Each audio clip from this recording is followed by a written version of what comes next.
जीवन की सबसे बड़ी सीख। किसी गांव में एक बहुत ही ज्ञानी संत रहते थे। उनके पास दूर दूर से लोग आते थे अपनी समस्याओं का हल पूछने और ज्ञान प्राप्त करने के लिए।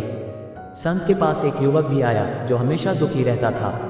वह युवक बार बार संत से अपनी परेशानियां साझा करता और कहता, मुझे जीवन में शांति नहीं मिल रही, मैं हमेशा चिंताओं में डूबा रहता हूँ। संत मुस्कुराए और युवक से कहा, कल सुबह तुम नदी के किनारे आना, मैं तुम्हें तुम्हारी समस्या का हल दूंगा। अगले दिन युवक संत के पास पहुंचा।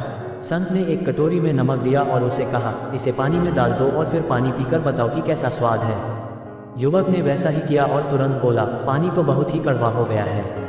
संत ने मुस्कुराते हुए उसे नदी के पास चलने के लिए कहा। वहां पहुंचकर संत ने कहा, अब थोड़ा नमक इस नदी में डाल दो। युवक ने नमक नदी में डाल दिया। फिर संत ने कहा, अब इस नदी का पानी पीकर बताओ कि कैसा स्वाद है। युवक ने पानी पिया और बोला, पानी तो बिल्कुल मीठा है, इसका कोई स्वाद ही नहीं बदला।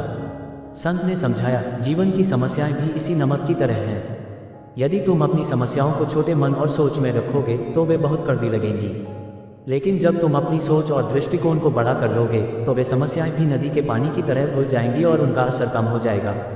युवक ने संत की बात समझ ली और अब उसे जीवन की सबसे बड़ी सीख मिल चुकी थी।